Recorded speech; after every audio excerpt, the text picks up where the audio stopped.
E aí, pessoal, tudo bem com vocês? Eu sou Anali Soares e hoje eu vim aqui conversar com vocês sobre o livro O Dia do Coringa, do escritor norueguês Jostein Gaarder, que foi publicado no Brasil pela Companhia de Bolso. Então bora comigo pro vídeo de hoje. Bem, pessoal, então vamos lá falar sobre este romance aqui, O Dia do Coringa, um romance juvenil publicado pela Companhia das Letras. Eu tenho aqui esta edição da Companhia de Bolso com a tradução do João Azenha Júnior. Então, vamos lá para um vídeo super entusiasmado, né? Uma leitura, gente, que eu vou falar para vocês, que estava me aguardando há quase 10 anos aqui na minha biblioteca, porque eu já li um outro romance deste autor há muitos anos, quando eu era uma pré-adolescente, adolescente, e me marcou muitíssimo. Talvez vocês conheçam o Jostein Gaarder pelo seu livro mais famoso, que é O Mundo de Sofia. E eu me lembro, gente, que assim, enquanto eu lia O Mundo de Sofia, eu tive uma sensação tão prazerosa de leitura, foi uma leitura tão marcante para mim que eu até hoje me recordo o lugar que eu estava e essa alegria, assim, sabe, que me tomou durante a leitura, porque eu acho que eu sempre fui meio nerd, né, em algumas questões, e eu sempre gostei muito de mitologia, sempre gostei muito, inclusive, de filosofia. Então eu me lembro de ficar muito feliz de encontrar um romance tão divertido, tão cheio, assim, de histórias instigantes, como é O Mundo de Sofia, confundido com pequenos ensinamentos ou pequenas lições, vamos falar assim, né, de filosofia mesmo, né? Então é um livro que realmente marcou a minha história. E aí, em 2015, mais ou menos, comprei O Dia do Coringa, porque já tinha ouvido falar muito bem dele anteriormente, né? E também porque, claro, eu tive uma experiência tão interessante de leitura com O Mundo de Sofia que eu queria repetir, né, e conhecer mais do autor. Mas vejam bem, né, essa é a história da biblioteca, algo que eu acho muito gostoso, muito divertido, muito interessante. Às vezes a gente compra um livro e não sabe quando a gente o lerá. E pode demorar muitos anos, como foi o caso deste aqui, mas chega um momento em que a gente encontra o tempo do livro na nossa vida. E eu sinto que isso aconteceu comigo. Eu estava num momento querendo uma leitura mais leve, uma leitura mais fluida, talvez assim, um pouco mais divertida, né, no sentido de que me levasse para histórias, né, e até um tipo de enredo tranquilo, né, vamos dizer assim, do que o que eu costumo ler. Então eu já achei uma boa trazer, né, para essa minha rotina uma leitura juvenil, né, um livro que é voltado a um público um pouco mais novo, um pouco mais jovem, mas que eu sabia que teria sim, né, essas camadas de filosofia, mitologia, porque é algo marcante na obra do Jostein. Então eu também estou numa fase assim da minha vida que eu estou estudando e lendo muito sobre filosofia, sobre mitologia, sobre psicologia. Então eu achei que esse livro aqui uniu de tudo um pouco do que eu tô gostando, do que eu tô buscando ler, e também porque eu estou estudando por questões minhas. E aí eu finalmente conheci essa história. Neste livro a gente encontra, gente, duas personagens principais, que são o Hans Thomas, que é um garoto, assim, de, eu imagino, seus 12, 13 anos também, ou até menos, e o pai dele, que vivem juntos na Noruega, e um belo dia decidem ir atrás da mãe do Hans Thomas. 8 anos antes, né, ela decidiu deixá-los na Noruega e ir para a Grécia para se descobrir, para se entender, né, para procurar quem ela realmente era, o que ela gostaria de fazer e tudo mais. Ela então foi para esse país ligado a histórias antigas, né, essa mitologia que faz parte, né, da nossa, ainda hoje, né, da nossa mente, de um certo entendimento ocidental. E eles então decidem viajar por toda a Europa, né, atravessar a Europa para chegar à Grécia em busca desta mulher. Aí já seria interessantíssimo, né, porque eu não sei vocês, mas eu gosto muito desses livros, filmes que são road trip, né, nessas estradas, nessas viagens e aventuras que personagens têm ao longo dessa jornada. E isso acontece aqui com o Hans e o pai dele. Eles encontram muitas pessoas, muitos lugares interessantes, curiosos e alguns mistérios que vão aparecendo ao longo dessa jornada. Então, eu acho que o primeiro grande mistério, né, do caminho dos dois é um homem com nanismo que aparece para atendê-los num posto de gasolina e entrega uma lupa para o Hans Thomas, dizendo que ele necessitaria dessa lupa em algum momento próximo. E ele indica para que eles passem por uma cidadezinha, um vilarejo, né, de Dorf, para que eles possam inclusive dormir naquela noite para continuar a viagem no dia seguinte. Então eles decidem, né, seguir o conselho deste anão, deste homem com nanismo, e vão para esta cidadela ali, né, um vilarejozinho, e começam a encontrar coisas muito curiosas neste caminho. Chegam ali na pensão e, enfim, o pai do Hans Thomas vai beber. Inclusive, esse é um tema secundário do livro, mas que não deixa de fazer bastante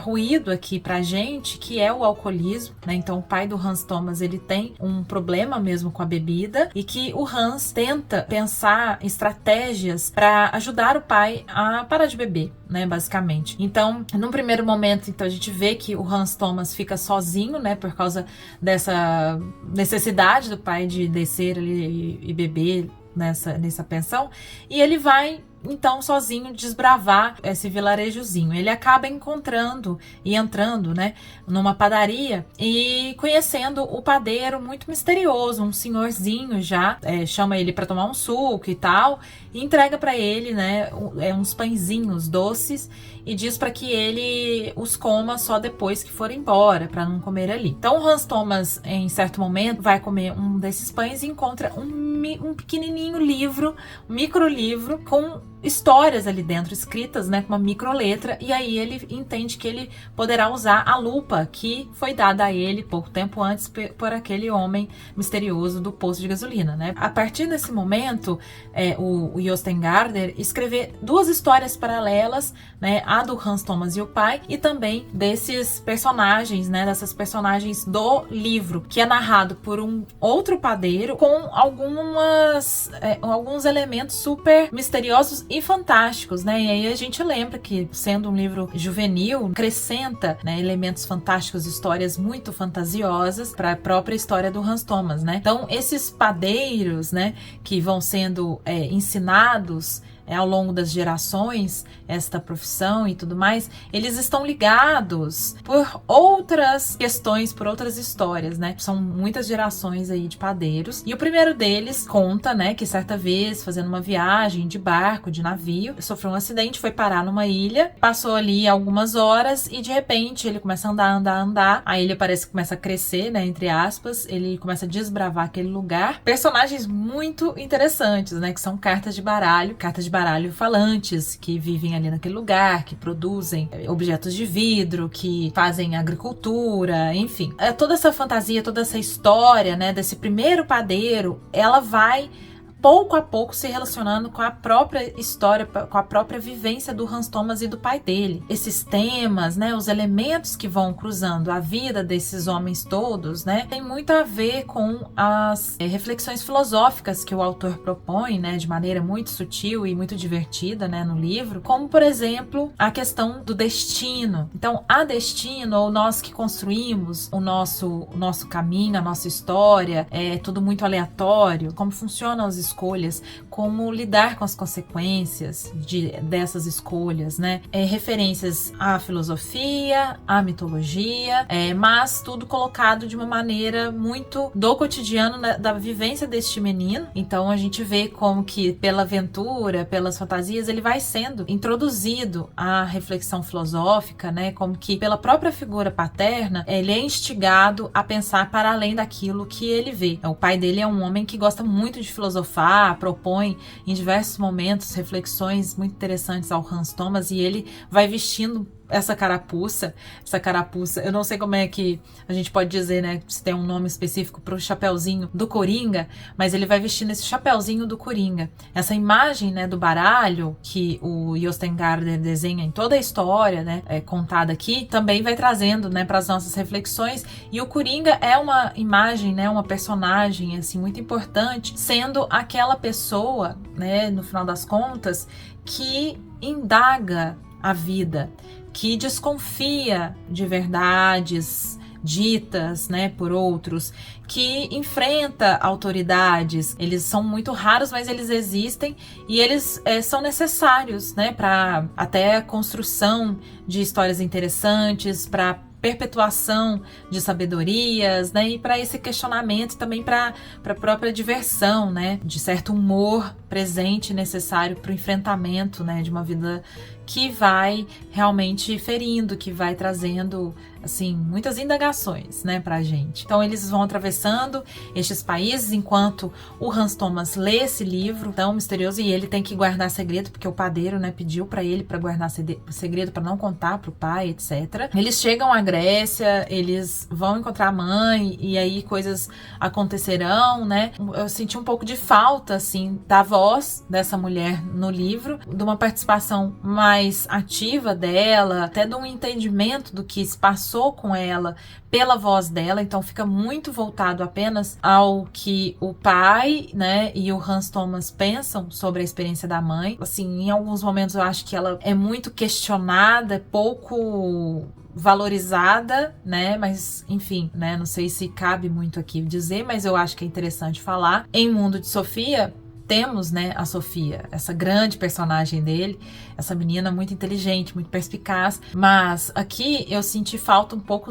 da voz da mãe, da participação dessa mulher e de uma certa explicação mesmo do lado dela, de por que estar ali e de por que talvez, né, não estar mais ali na Grécia e tal, e por que ficaram não com eles, né. E aí tem todo um desfecho, né, sobre a história lida no livrinho, o que esse livrinho tem a ver com a própria história do Hans Thomas. Ele descobre ali algo que é muito importante para a vida da família dele, encaixa peças e descobre como ele está ligado àquele padeiro em Dorf, enfim, e coisas outras acontecem no retorno à casa. Então é isso, assim, né? O enredo é mais ou menos esse. Duas histórias, né? Muito diferentes. Uma história mais fantasiosa e tudo, dentro de uma história que ali, né, tá passando em algo mais realista, então o alcoolismo do pai, a relação entre eles, a falta dessa mãe, essa escolha da mãe de ter deixado os dois e ido se buscar. Tem uma coisa interessante também na história do pai, é que ele é filho de um alemão. Pela questão da guerra, ele sempre teve muito problema, até de preconceito dentro do seu país, naquele pós-guerra. Tem, sim, alguns temas aqui que são muito duros, mas colocados de maneira a ser, assim, mais, sei lá, digestivos, né, de um modo um pouco mais lúdico, mas que não deixam de estar presentes, instigarem a reflexão, né, de quem está lendo. É isso, gente. Essa foi a minha resenha e a minha indicação de leitura para vocês. Inclusive, eu acho que esse vídeo ainda sai em julho, vamos ver. Mas é uma boa indicação de leitura para você que me assiste, talvez tenha filhos aí, quem sabe uma leitura conjunta, uma leitura em família, eu acho que é interessante. E eu espero que vocês tenham gostado. Por favor, eu peço para você que ficou até aqui comigo, para não se esquecer de deixar o seu joinha e também comentar ali embaixo se você conhece o autor, se ficou com vontade, se gosta de livros que tem filosofia, que misturam, né, algumas questões como essa, e a gente conversa ali embaixo, que eu adoro, tá bom? Então eu vejo vocês no próximo vídeo, um beijo grande e até!